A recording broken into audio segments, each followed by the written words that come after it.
Okay, well, thank you for all coming today. Really appreciate we are on a warm, sunny Sunday afternoon. First things first, toilets are through the back door there, if you need them. And we've got tea and coffee. You can just sort of wander up as long as you don't disturb Zachary, that's fine. Just grab something and go back to your seats. It's all well and good.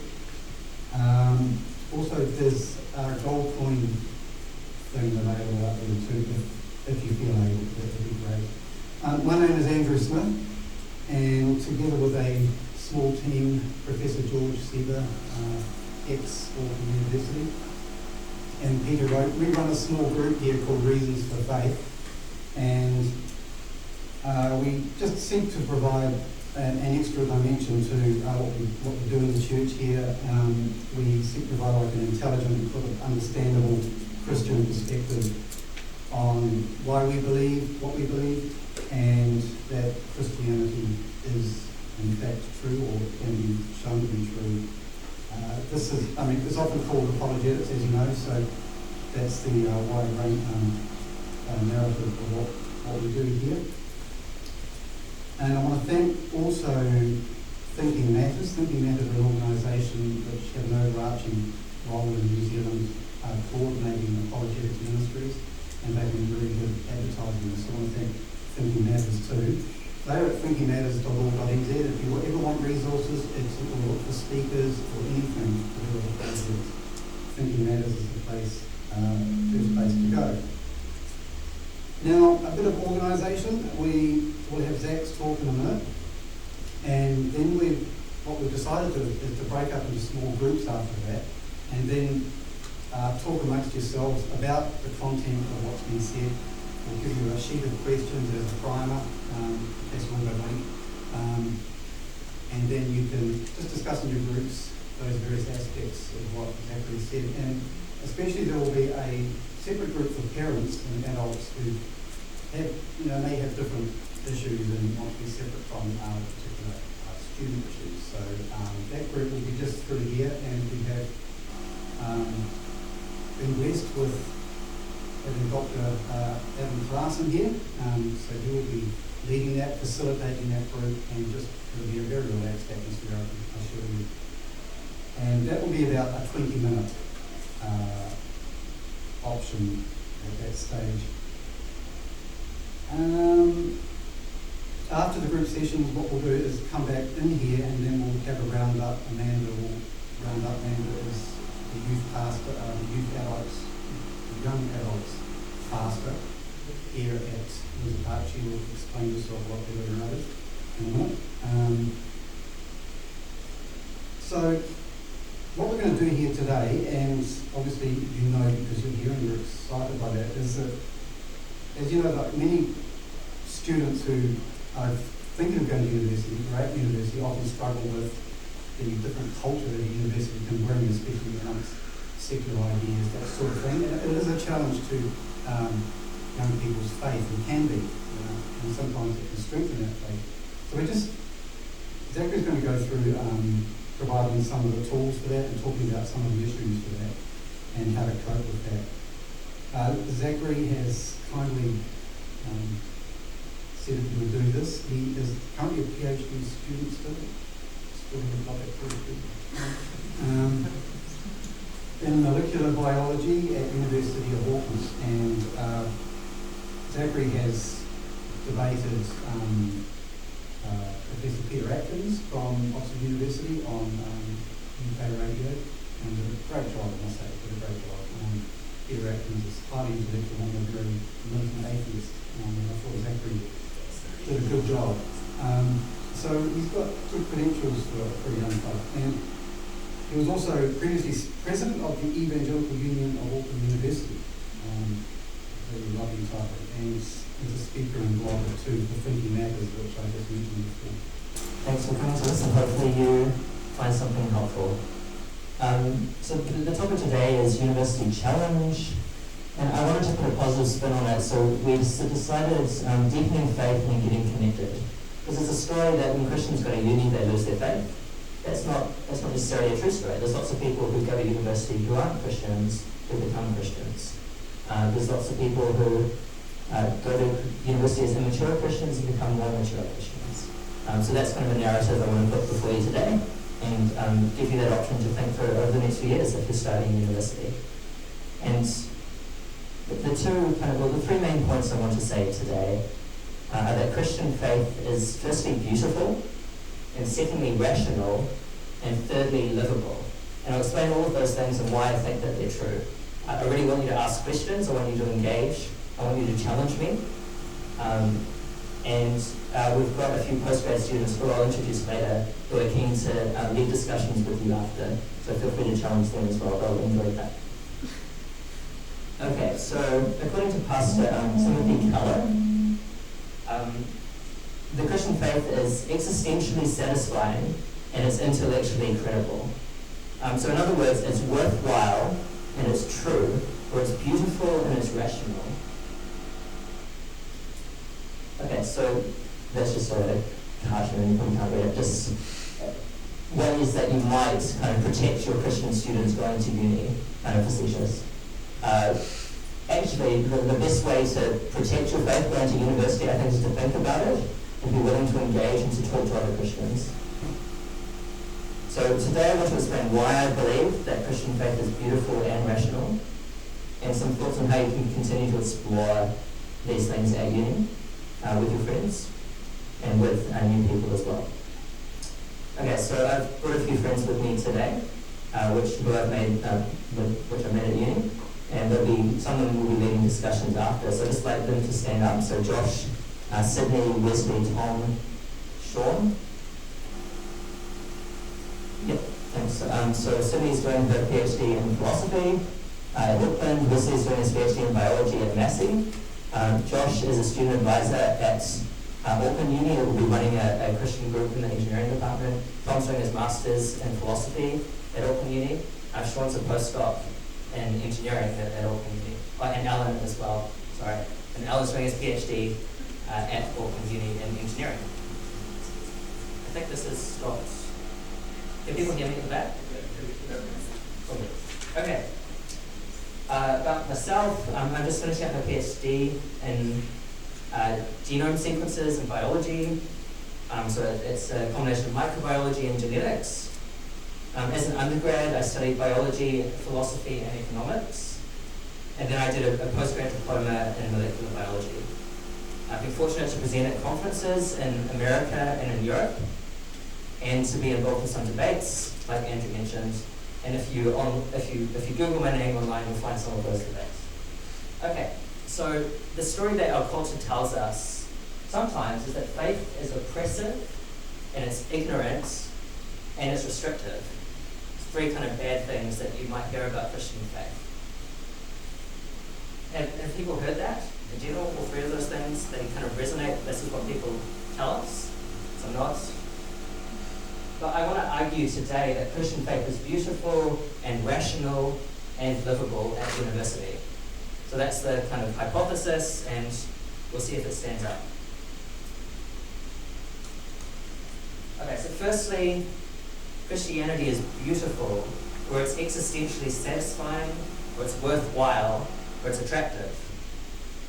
So I want to say that it's a powerful story that provides a context for beauty, for meaning, and for purpose.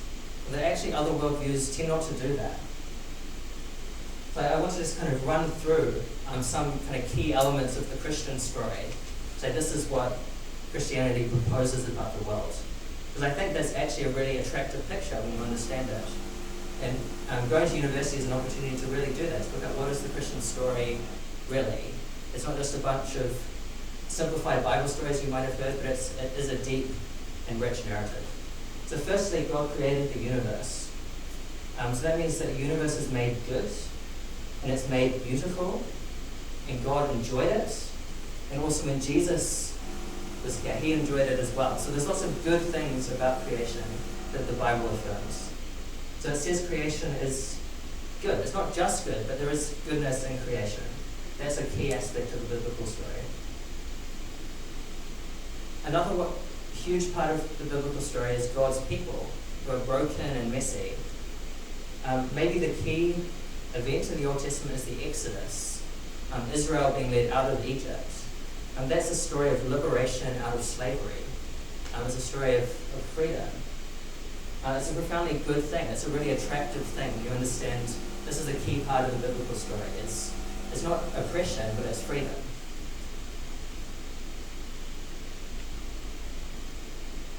But then the cross, the centre part of the Christian story, when you understand it, it's a profoundly beautiful thing. It's tragic and it's disturbing, but it's also beautiful. It's a claim that there is ultimate justice and that it's found at one point in history. It's a claim that there is love, and that's actually, it's not just an abstract thing, but it's demonstrated in history. It's a claim that justice and love are actually compatible,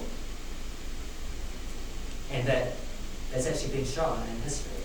It's not just an abstract thing, it's not just a theory, but it's real.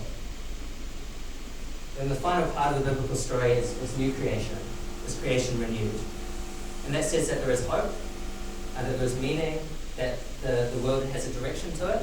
It's not just one random event after another, but there is a storyline of history which does come to an end. It culminates somewhere. So I want to say that out of this story we can get meaning, because there is a God, there's a fixed reference point, but that reference point is personal, it's not just abstract. So there's meaning in this story. There's beauty in this story, because God created this world, and he enjoyed it when he created it, and Jesus enjoyed it, as I've said. And out of the story we can get purpose, because God is going to redeem the world. He will buy it back from its slavery to sin and corruption.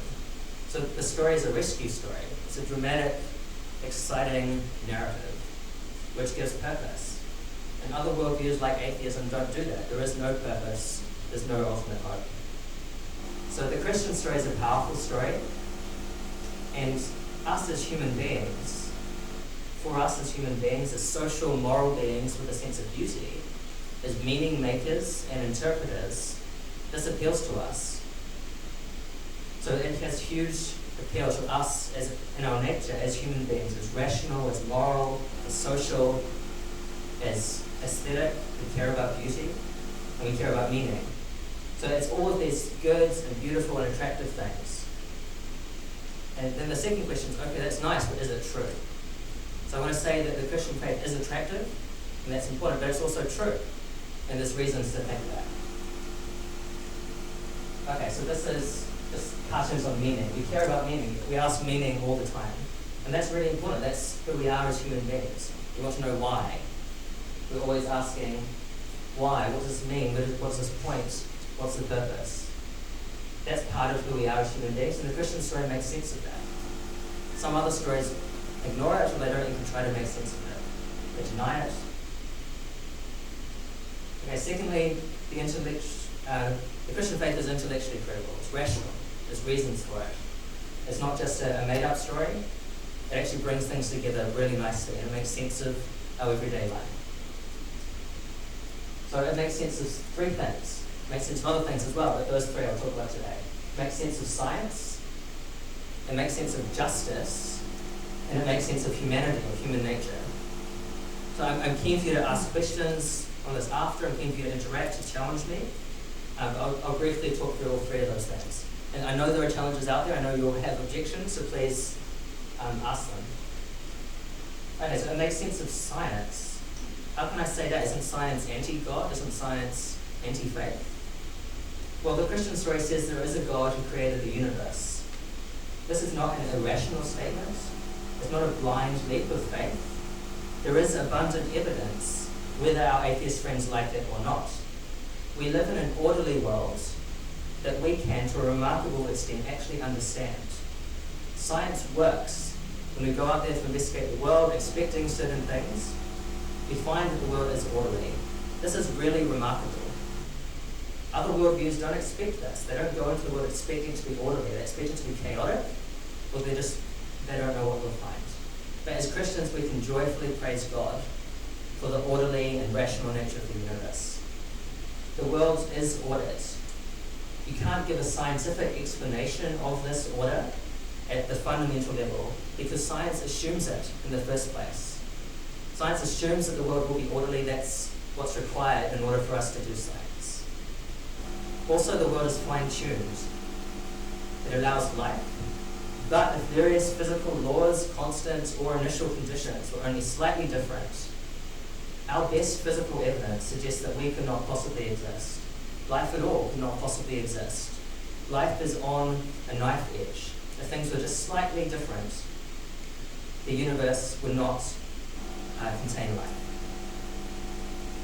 This fine-tuning is a kind of evidence for the Christian view over the atheistic view. The origin of life and its subsequent development, whatever the details, they were remarkable events, but they happened.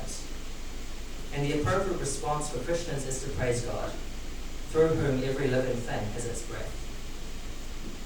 These events were remarkable and hugely unexpected on an atheistic story, but quite expected on a Christian story. This whole picture of the world, that it's created, that it's orderly, that it's rational, that God cares about it, that God made life, this is what most of the early scientists believed. Most of them were Christians or theists of some kind. They believed in God. And modern science has done nothing to overturn that. The continued success of science shows that the world is rational and it is law-governed. So every success of science is a success for the Christian worldview over the atheistic worldview. And I really look forward to getting questions on that topic. But there's more. Human beings have rights. There are moral facts about the world. There is such a thing as right and wrong.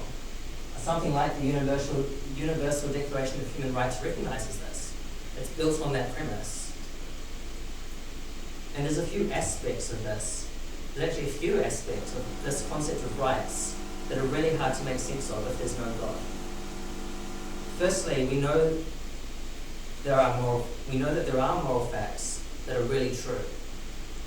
There is right and wrong about the world. There are things that we ought to do or that we should do. But if no one made us, if there's no mind behind this universe, then who is to say that we should? Morality without God becomes subjective preference. We can't talk about human rights, only preferences. So firstly, the fact that moral facts exist makes sense in a Christian worldview, and it's difficult in an atheistic worldview. But secondly, we have access to these facts. Some through our conscience, and more through Scripture, but we can know them. So we have knowledge of moral facts. We're not just making these things up. They're not just things that helped our ancestors to survive. There are real facts about right and wrong that we can know. There are human rights that are knowable. And thirdly, we have motivation to act morally. There's a God who sees all and who loves us. But if God does not exist, then we're motivated to act in our best interest, but not necessarily to act morally, to live well. So the fact that we are motivated to act morally, that's a third aspect that fits better on a Christian picture than some other worldviews. But then fourthly and finally, when we fail morally, which everyone does, we're not caught in despair. Likewise, when others treat us unjustly, which will happen, the atheist must either ignore the claims of morality, or deny them, or despair of there ever being true justice. But the Christian knows that all sins of those who trust in Christ have been paid for in full, that there is a loving and holy God behind the universe. There is true justice and true love on the Christian picture. So Christianity, faith in Jesus, makes sense of there being human rights, and atheism doesn't. And then humanity has a real nature. There is a thing of human nature. We are social, moral, and rational beings with a sense of beauty. We are meaning makers and interpreters. But in an atheistic universe, everything is ultimately just atoms, combined in different ways. But God, in contrast, gives meaning. We care about the question why, and we care what things mean. Without God, this constant seeking after meaning is ultimately an illusion and an accident. But we do have a human nature. We are all equally human because we're all made in God's image. So Christian faith makes sense of us as humans and what it means to be human in a way that atheism can't. Okay, so I've quickly argued that the Christian faith is attractive, and it's comprehensive, and it's true.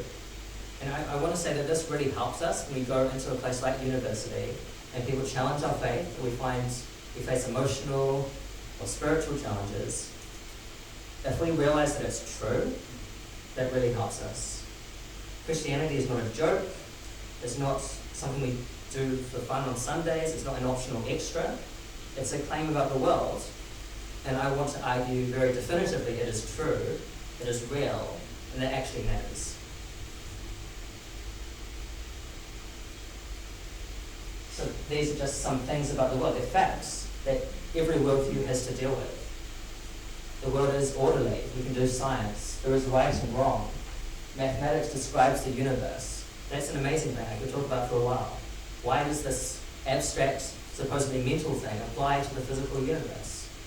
The idea that there's a mind behind the universe, there's a God, it actually fits in quite nicely. And we are social and moral and rational beings. But then finally, Christianity is livable. Like, it's something you can do at university.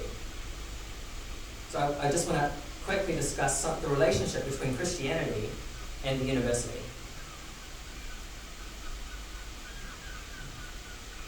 So 3 things I think might be helpful for you as you go into uni. Firstly, that faith in Jesus is not opposed to the university. It's not something that needs to be foreign to the university. It fits in well. Secondly, that doubt is okay. And thirdly, that the gospel is relevant to the university. So Christianity fits at university. There's so many different ways that I could illustrate this. But those are just some of the mottos of the famous universities of the world. On the left, Harvard. The Latin means for Christ, or truth for Christ and the church. That's the official motto of Harvard. On the right, the Oxford University, the motto is "The Lord is my light." The middle, various top universities in the States: "In God we hope," "Light and truth," "A voice in the wilderness cries," "In your light we see the light." There's numerous other examples. These institutions were set up as places where people seek truth because Christian people believed that truth is worth looking for and study is worth doing. So Christianity and the university are not antagonistic, they're not in warfare. The idea of the university was developed by Christians in the Middle Ages and afterwards, much like the idea of modern science. Most of today's elite universities were founded on explicitly Christian frameworks. And then the Bible verse at the bottom: "For by him," this is speaking about Jesus, "for by him all things were created, in heaven and on earth, visible and invisible, whether thrones or dominions or rulers or authorities or a whole list of things at university. All of these things were created through him and for him." So the claim of Christianity is that Jesus Christ is Lord of all. He knows science and mathematics and economics and psychology better than anyone else. Whatever truth we discover, if it is true, we can thank Jesus for it. We're also commanded to love God with our whole selves as Christians, including our minds. So studying at university is an amazing opportunity to serve God with our minds by doing our best to understand this world that he has made, and to consider how we can learn more about God and about other people. So there's so many things I could say. That Christianity and the university, they can fit very well together. University is not something to be scared of. It's not something that has to attack our faith. It's not something that is anti-Christian. The idea of studying God's world for God's glory is a very Christian thing to do. Just a quick point, that doubt is okay at uni. People are going to ask questions, you're going to have new questions whenever you study anything. You might come up against doubts. I just want to encourage you, do ask your questions. ask you questions about Christianity, but also ask questions of other worldviews. It's easy for us to kind of get in defensive mode and assume that only Christianity has to answer the questions. Actually, atheism has a lot of questions to answer that they might struggle with. So it's important to realize where doubt is coming from, to think through what's the alternative that's actually being presented. Sometimes it's a bit too easy to doubt, and it's a bit harder to actually think through, well, what is the real alternative? Does it really stand up? Is it attractive and really compelling? Is it really comprehensive? Or is it missing some things out? Like morality, science, human nature, and the historical evidence for Jesus, which I haven't gone into. So I want to say question the worldviews of others, question the worldviews that you might be presented with. And most people haven't really thought about why they believe what they do. Even professors, maybe. Ask David Rolfe, who's a professor in the business school at Auckland, what he thinks about that. Okay, and then lastly, the university needs the gospel. The gospel is relevant at university. Every person needs Jesus. Professors and first years can both meet him. The gospel is, the reason for this is the gospel is objective, it's not subjective. The gospel is not a feeling, it's not an abstract kind of idea that some of us like to hold. It's a real claim about reality. Those are just three kind of historical artifacts that point to the truth of some aspects of the Gospels. These are historical. So the first is just a heel bone with a nail through it, which is just showing that crucifixion did happen. Some skeptics in the past thought that crucifixion didn't happen, and the way that the Gospels described in terms of people having their feet nailed to a cross. But sometime in the last century, that artifact was discovered. Crucifixion did happen like the Gospels described.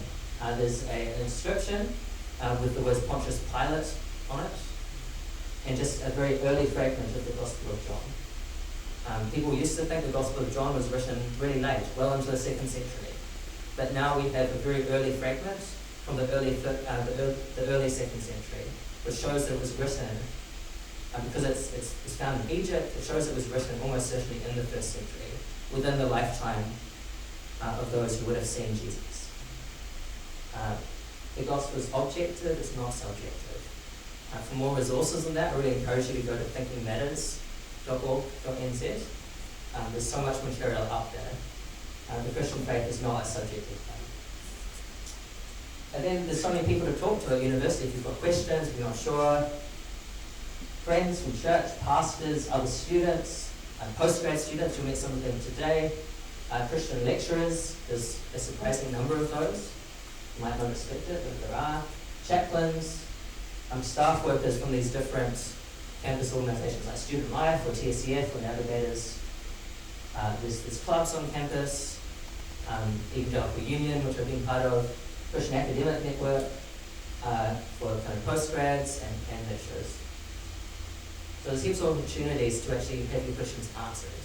So don't use questions as an excuse, because there are people who have thought really carefully about these things. Don't be scared of questions. We're happy to talk about them. Okay, that's my email if you want to use it. Thinking Matters, that's the apologetics organisation. Resources for finding reasons for faith, finding answers to challenges. And now it's over to you, so I'm keen to hear your questions on what I've said. I've claimed that the Christian faith is beautiful, and it's rational, and it's livable at university. So what are your objections or your questions about that?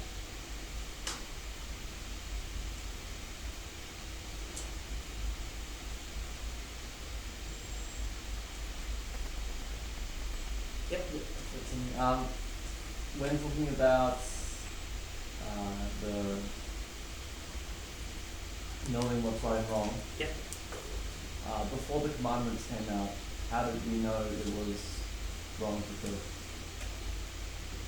I'll just say whoever's in charge of the session, because this could go for ages, so just keep track of the time, I guess. Yep.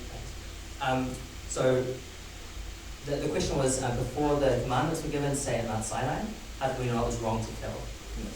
The idea of murder actually does come up earlier in the Old Testament.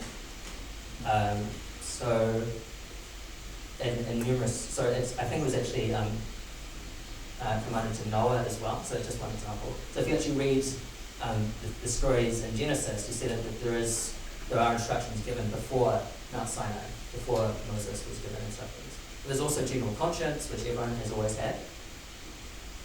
So yeah, those are two examples. So God has always been interacting with people. Didn't just start at Mount Sinai, and partly through conscience and partly through some kind of personal interaction things, like we see with Noah and others. Yep. Efficient. Yeah. You say Christianity is beautiful, rational, and livable. My question is, would an apologist from any other of the major religions in New Zealand say the same thing about their faith? Of course, yep. And I'd love to chat with them about it. Do you have an example of a particular religion or a particular challenge they might have to that? Okay, Islam comes to mind. Yeah. It's not a religion I know particularly a lot about, but I know there are plenty of Muslims on our campuses at uni, friends with some of the guys here. Yeah. Yeah, so something which I probably should have focused more on is that Christianity is an historical religion. So it makes historical claims, and that's the source of truth for us. That's kind of the bedrock. That's the centre for us as Christians. Was an historical event, or two historical events: the crucifixion and the resurrection of Jesus. So that's just a summary. And Islam, I think, has some historical difficulties. So firstly, it makes implausible claims about the Old Testament. It reinterprets Old Testament stories in a way that is implausible. It makes some historical errors there, arguably. And also it's not based on a central historical event, it's based on private revelations from Muhammad. It's based on God's supposed revelation to him in a private, personal way. That's not something that we can check, that's not something we can test. Again, that's not something we can compare with history. Whereas the Christian claim is that Jesus was crucified publicly, and that he rose from the dead publicly. So many people saw both of those things. It's a different kind of claim. And the Christian one stands up. And because of that, all other competing religions have an issue. What do they do with Jesus? I think what Islam does with Jesus is implausible, and it doesn't make historical sense. And I could talk through more of that, I guess, but in general, that's kind of a short answer. Thanks.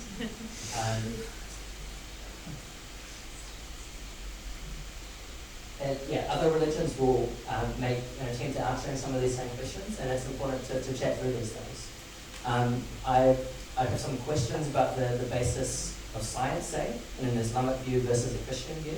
I think the Islamic God is more arbitrary. There's a sense in which Allah can do whatever he wants, and whereas the Christian God is more restricted by his character.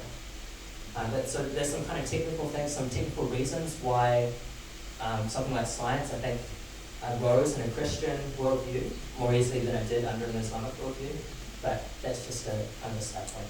So there's lots of kind of technical and interesting details, but the main thing is the historical claim of Jesus is something that all religions have to deal with. There is historical facts there, and Christianity, I think, does that fully.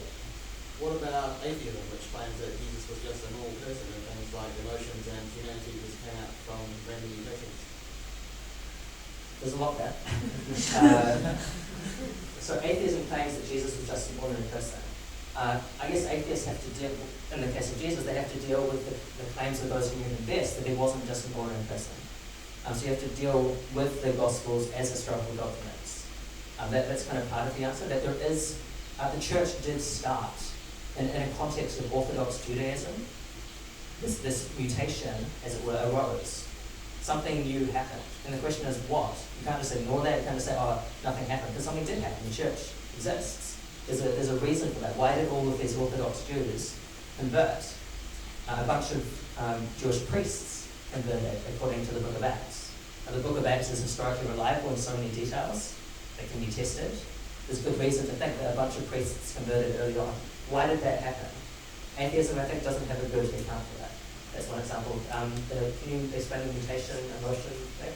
So for example, I was talking with an atheist friend at uni the other day. We were discussing Okay, so like altruism or sure. So that's a story about moral behaviour, which may or may not be true. It's not a story about moral reality. So on that picture, morality is actually just an illusion. It evolved to serve a certain purpose, but there's no actual right or wrong about the world. So this atheist friend shouldn't be making claims about human rights, and can't legitimate, if they believe that the only basis for morality is this naturalistic evolution. And they'll also have a problem blaming or praising other people or other cultures, because you can't blame or praise unless you've got a standard against which to judge. And that requires a moral reality, which atheism struggles to come up with. So there's evolutionary stories about moral behaviour. Those are interesting, I could talk about those, but the main question is morality true? Not how did we come to our particular moral behaviours. That's a good question. Yeah. Genetics and evolution give a very powerful story in their own right. Yep. And I assume you must have come into conflict in this area because of where you're studying. And Sure. how have you handled that conflict? I always get this question. There's a range of Christian positions on evolution which intellectually responsible people hold. That's my kind of first thing. My particular view is that God did use some kind of evolutionary process, and he did guide that. And I'd be happy to defend that in detail in various ways. I've written various things about that, I'm going to write more about that, but that's my view. So I think there is a God behind the process, and God has guided it. And I think that was to some extent an evolutionary process. That raises questions for people, that's cool, there are other views, that's fine. But most of the people going to university here are going to have to wrestle with that, aren't they? Yes, that's true. So in my first year, I came across, well, I'd already known about it, I really was forced to think about it. And over the last few years, I've thought very hard about it. I've read the scriptures carefully, I've read interpreters of the scriptures, I've read the science. And I understand the science, the genetics quite well. I'm doing my PhD in it. And I think it was an evolutionary process, and God has guided it. There's resources I can point people to. My favourite introduction, two of them, by John Lennox, who's a professor of mathematics at Oxford. His book, 7 Days That Divide the World, is an excellent, just very short introduction to science and faith and the interpretation of Genesis. And his book, God's Undertaker, Has Science Buried God? Is an excellent introduction to science and faith in general. And he argues persuasively, as I've kind of touched on, that the Christian worldview makes sense of science. So that's the framework within which I want to approach the evolution question. And most people won't have to grapple with the evolution question in detail. If they want to, I'm very happy to talk with them about that. It's not something I can kind of give an easy summary to. But yeah, I think there was some kind of evolution process, God has guided it. I know people who believe differently. Some of them are equally well informed as I am. That's cool. Rodney, thanks. When you say to somebody who says that's true for you but not for me, or someone who says all religious belief is equally true? Probably the first thing I'd say is, why do they think that? I'd ask them why they think that. So that's kind of the first kind of most important question, is working out where are people's questions actually coming from, what's undergirding them. There's all kinds of backgrounds that might be behind that, but I've kind of presented a short case for why I think that the Christian picture of the world is the true picture. It actually brings things together in a way that other worldviews don't. It actually accounts for all of the facts. So I think this actually happened historically. Does this person believe that history is an area where we can have truth claims?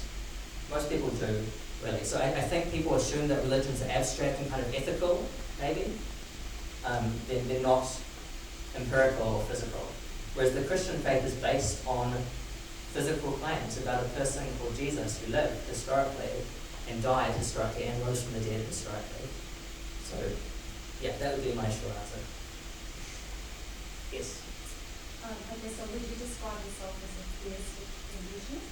I thought we finished that question. Or a creationist, but I have another question. Yeah. If you are a theistic evolutionist, what do you do with the scripture that says God created man in his image? I wouldn't affirm to being a theistic evolutionist, but a lot of what's associated with that word I will be cautious of. I don't think that scripture says anything about the mechanism of creation. That would be my short answer. God, the image of God is not it's not like a physical likeness. It's to do with our nature as human beings. And that could be true regardless of the process. It turns out I'm actually not a fully fledged theistic evolutionist, but even if I was, that scripture wouldn't be the problem for me.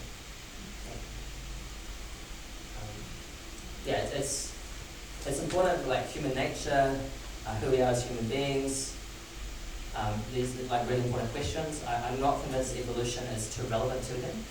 I think sometimes Christians have kind of bought the scientific story, the naturalistic story, that everything is ultimately a scientific question. We don't want to do that. There are different kinds of questions. We need to distinguish, even if we oppose evolution, we do need to distinguish between them carefully. I know a bunch of people will be upset at what I said, that's okay. At university you're going to be challenged, and you've got to come up with some answers for these things. That's fine.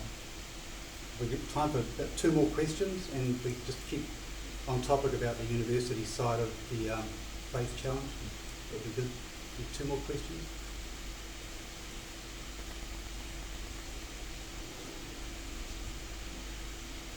Yeah.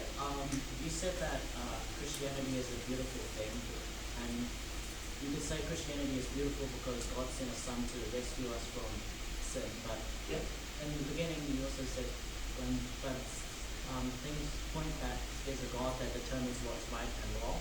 So why would God let sin exist, or why would God let immorality exist? I'm not. Well, my first answer would be I'm not sure that we're in a position to know that.